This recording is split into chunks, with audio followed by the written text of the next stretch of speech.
Hello learners, कैसे हैं आप सब? होप सो आप लोग सब अच्छे होंगे और मेरे नए वीडियो का वेट कर रहे होंगे। चलिए आज मैं स्टार्ट करती हूँ ट्रांसपोर्टेशन टॉपिक से, जिसका यू मस्ट बी ईगरली वेटिंग। ये भी एक लाइफ प्रोसेस के अंदर है। ठीक है, ट्रांसपोर्टेशन क्या होता है बच्चों? ट्रांसपोर्टेशन, ट्रांसपोर्ट्स आप देखते होंगे, व्हीकल्स, गाड़ियां इधर से उधर जाती हैं। उनका क्या काम होता है? या तो किसी पैसेंजर को या फिर किसी लोड को इधर से उधर जहाँ पे उनकी रिक्वायरमेंट है वहां तक लेके जाना। ऐसे ही हमारी बॉडी में कुछ मटेरियल्स होते हैं जो कि या तो सिंथेसाइज होते हैं या कि एब्जॉर्ब्ड होते हैं। उन चीजों को, उन सब्सटेंसेस को बॉडी के एक पार्ट से लेके दूसरे पार्ट तक लेके जाना ही ट्रांसपोर्टेशन है। ह्यूमन बीइंग्स में ट्रांसपोर्टेशन क्या होता है? हायर ऑर्गेनिजम्स, ह्यूमन बीइंग्स जैसे हम कंसीडर करते हैं, उसमें oxygen, carbon dioxide, digested food, hormones, excretory products, इन सब का ट्रांसपोर्टेशन होता है। ये एक लॉन्ग डिस्टेंस ट्रांसपोर्ट सिस्टम के अंदर आता है।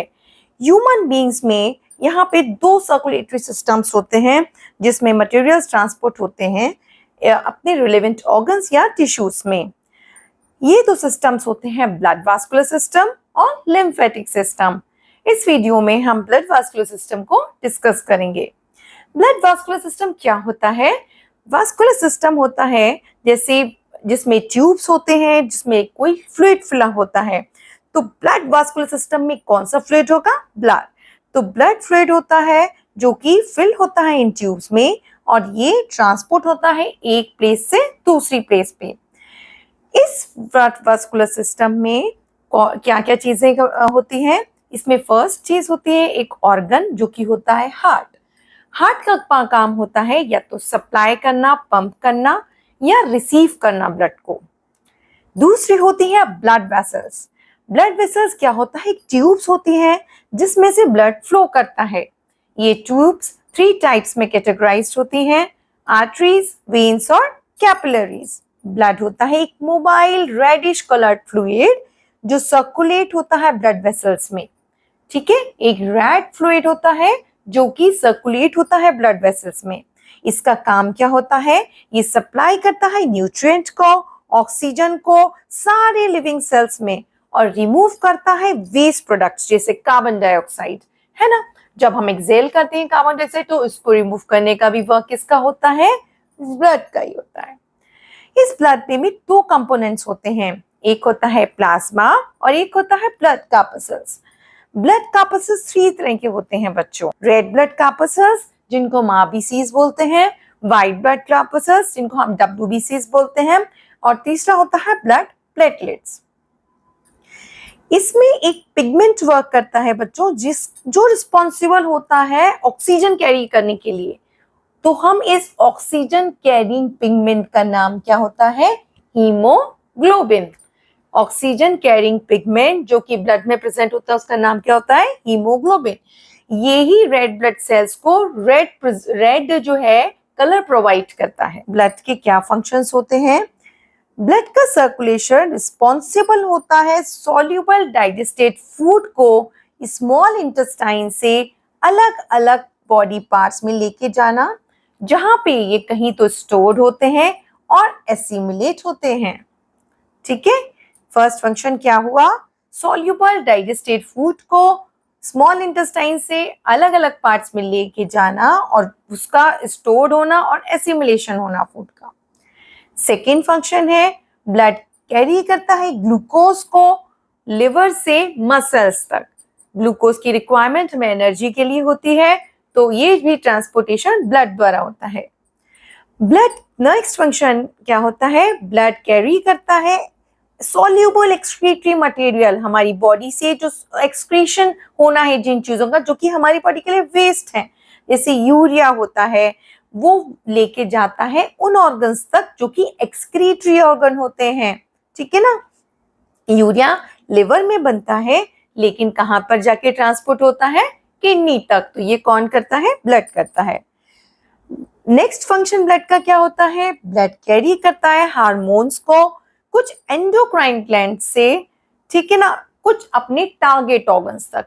जैसे हमारी बॉडी में कुछ हार्मोन्स का सीक्रेशन होता है तो जो ग्लैंड्स रिस्पॉन्सिबल होते हैं उस सीक्रेशन के, उन ग्लैंड से टारगेट ऑर्गन्स तक लेके जाना काम भी हमारे ब्लड का होता है। नेक्स्ट फंक्शन है, ब्लड का सर्कुलेशन हेल्प करता है हमारी बॉडी के टेम्परेचर को कांस्टेंट रखने में। हमारी बॉडी का जो कांस्टेंट टेम्परेचर मेंटेन रहता है वो ब्लड फ्लो की वजह से रहता है। हमारी बॉडी में जो ब्लड सप्लाई है उसकी वजह से हमारे ब्लड का टेम्परेचर कांस्टेंट रहता है। नेक्स्ट है, ब्लड ट्रांसपोर्ट करता है oxygen from the lungs to all the parts of the body. Lungs से सारे बॉडी पार्ट्स में लेके जाना ऑक्सीजन को, ये काम हमारे ब्लड का ही होता है। नेक्स्ट फंक्शन होता है, ब्लड ऑक्सीजन से कंबाइन करता है ना, क्योंकि ब्लड ऑक्सीजन को लेके जा रहा है तो ब्लड कंबाइन करेगा, ब्लड में ऑक्सीजन कंबाइन होगी तो एक प्रोडक्ट बनता है जिसका नाम होता है ऑक्सी हीमोग्लोबिन। क्या होता है? ऑक्सी हीमोग्लोबिन, क्योंकि ब्लड में कौन सा पिगमेंट था? हीमोग्लोबिन। जब ये ऑक्सीजन को लेके जाता है तभी ऑक्सी हीमोग्लोबिन बनाता है। अब क्या होता है, जब ब्लड पहुंचता है टिश्यूज में तो जो हीमोग्लोबिन से जो ऑक्सीजन है वो डिफ्यूज हो जाती है टिश्यू सेल्स में और वहां ये यूटिलाइज होती है एनर्जी देने के लिए। और एनर्जी किस फॉर्म में यूटिलाइज होती है? एटीपी के फॉर्म में। एनर्जी किस फॉर्म में यूटिलाइज होती है? एटीपी के फॉर्म में। ये हम प्रीवियस वीडियोस में भी डिस्कस कर चुके हैं। अब ब्लड एक और चीज करता है, जो CO2 प्रोड्यूस होती है एज अ वेस्ट गैस, उसको लंग्स तक वापस लेके जाते हैं, अलग अलग टिश्यू से वापस लंग तक लेके जाने का काम भी हमारे ब्लड का होता है, ठीक है ना, जिससे वो एक्सेल होती है CO2। हम इनहेल करते हैं ऑक्सीजन और एक्सेल करते हैं कार्बन डाइऑक्साइड। तो एक्सेलेशन का जो प्रोसेस है जिससे ट्रांसपोर्ट हो CO2 वो भी हमारा ब्लड करता है। अब एक बहुत इंपॉर्टेंट प्रॉपर्टी है ब्लड की, वो है क्लॉटिंग। बच्चों, हमारी कभी चोट लग जाती है, हमें कभी वुंड होता है, तो वुंड होने के बाद हमें ब्लड आता है, ठीक है ना। जब वो ब्लड निकलता है हमारे ब्लड, तो वो ऐसा नहीं कि कंटिन्यूस फ्लो करता हो unless and until we are suffering from any disease like, है ना। तो अगर हम किसी डिजीज से नहीं सफर कर रहे हैं जो कि ब्लड क्लॉटिंग को मतलब रेजिस्ट करती हो, तो हमारे ब्लड को फ्लो करने से कुछ रोकता है। ये रोकता है क्लॉट। क्लॉट बन जाता है कुछ टाइम बाद, और जिससे क्या होता है कि हमारे वूंड से कंटिन्यूअस ब्लड सप्लाई नहीं होता, वो वहीं थोड़ी टाइम बाद रुक जाता है और हमारी बॉडी से एक्सेसिव लॉस जो होता है वो नहीं होता है। चीज और बताऊंगी ब्लड के बारे में। ब्लड में बहुत इंपॉर्टेंट सेल्स प्रेजेंट होते हैं जिनको मैंने WBC स्टार्टिंग में बताया था। अब WBCs क्या होते हैं? ये हमारी बॉडी के सोल्जर्स होते हैं, ये हमारी बॉडी का डिफेंस सिस्टम बनाते हैं। इनका काम होता है, अगर कोई foreign particle, bacteria, pathogen, germs कुछ भी आता है तो ये अटैक करते हैं उस पे। इनका एक अपना डिफेंस सिस्टम होता है, अपना अटैकिंग सिस्टम होता है। और डिजीज जो कॉज करने वाले पैथोजन से कैसे भी अगर बॉडी में अगर आते हैं, किसी भी फूड से, किसी वूंड से, किसी से भी, तो ये WBCs एक सोल्जर की तरह एक्ट करते हैं और उन पैथोजन्स को भगा देते हैं। ब्लड जो होता है एक बफर की तरह भी एक्ट करता है। ये एक सोल्यूट पोटेंशियल और pH का फॉर्म करता है। आपको पता है ब्लड का pH क्या होता है बच्चों? चलिए, this is homework for you. आप ये पता करके आओ कि ब्लड का pH क्या होता है। ओके, नेक्स्ट अब मैं समझाऊंगी आपको blood clotting, which is very important.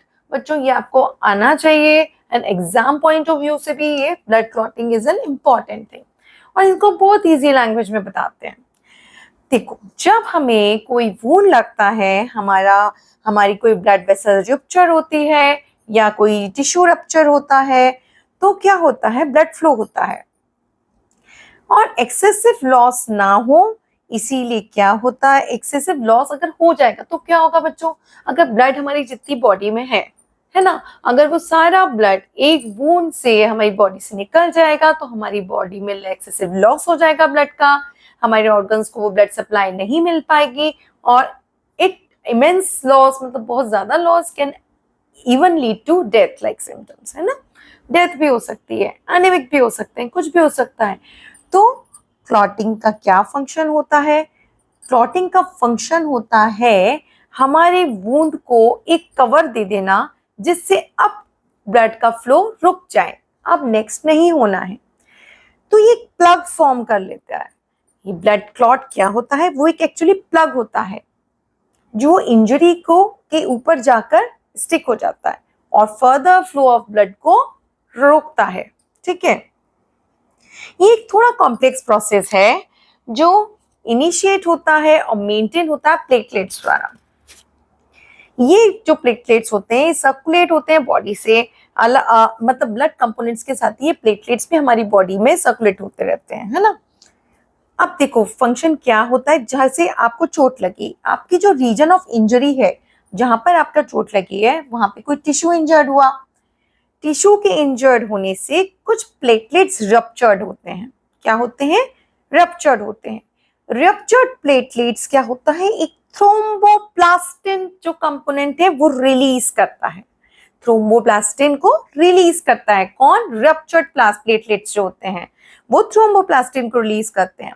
ये थ्रोम्बोप्लास्टिन कन्वर्ट करता है प्रोथ्रोम्बिन को कन्वर्ट करता है प्रोथ्रोम्बिन को, और प्रोथ्रोम्बिन जो है वो जैसे ही बनता है बॉडी में वो थ्रोम्बिन को बना देता है, प्रोथ्रोम्बिन थ्रोम्बिन को बना देता। अब विटामिन के जो होता है वो बहुत एसेंशियल होता है प्रोथ्रोम्बिन के बनने में और प्रोथ्रोम्बिन लिवर में बनने में, है ना। कौन एसेंशियल होता है? विटामिन के। इसको हम एक क्लॉटिंग फैक्टर भी बोलते हैं।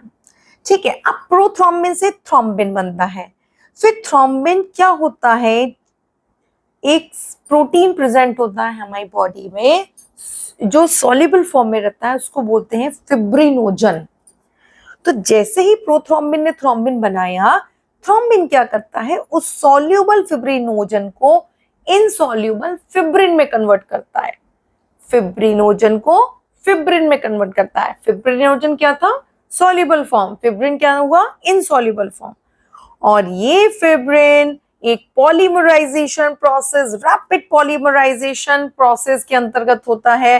फिब्रिन जो होता है एक अंडरगोज रैपिड पॉलीमराइजेशन प्रोसेस और ये लॉन्ग लॉन्ग फाइबर्स को फॉर्म करता है। ये फाइबर्स जो होते हैं एक नेटवर्क फॉर्म करते हैं ओवर द डैमेज्ड रीजन और एंट्रैप कर लेते हैं ब्लड कार्पसल्स को।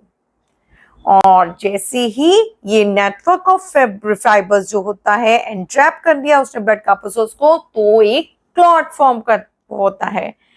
इसी को कहते हैं ब्लड क्लॉट। इसको क्या कहते हैं? Blood clot.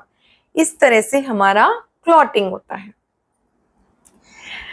फिर से एक बार हम लोग डिस्कस करेंगे इस क्लॉटिंग प्रोसेस को, जिससे आपके पूरे दिमाग में अच्छे से बैठ जाइए। कैसे हुआ? इंजर्ड टिश्यू में रप्चर्ड प्लेटलेट्स ने रिलीज किया थ्रोम्बोप्लास्टिन, थ्रोम्बोप्लास्टिन ने कन्वर्ट किया प्रोथ्रोम्बिन से थ्रोम्बिन, थ्रोम्बिन ने क्या किया? उसने सॉल्युबल फिब्रिनोजन को फिब्रिन में कन्वर्ट किया, फिब्रिन ने पॉलीमराइजेशन हुआ फिब्रिन का और उसने लॉन्ग फाइबर्स फॉर्म किए, जिससे डैमेज रीजन में ब्लड कार्पसल्स एंट्रैप्ड हो गए और ब्लड क्लॉट फॉर्म हुआ। This was the whole process of clotting. और हम नेक्स्ट वीडियोस में रैपिड जल्दी मैं ट्रांसपोर्टेशन की 3 वीडियोस लाऊंगी, जिसमें ये में हमने आपका ये डिस्कस किया है क्लॉटिंग तक। नेक्स्ट हम लिम्फेटिक सिस्टम्स डिस्कस करेंगे और फिर प्लांट में कैसे ट्रांसपोर्टेशन होता है वो भी डिस्कस करेंगे। इससे पहले मैं आपसे जानना चाहूंगी कि आपको मेरे वीडियोस पसंद आ रहे हैं कि नहीं। If yes, please like, share and subscribe and comment below कि आपको और क्या रिक्वायर्ड है, किस तरह से और वीडियोस में चेंज होना चाहिए, what modification you need. And thank you for patient listening. Thank you so much. Keep watching, keep learning. Bye bye.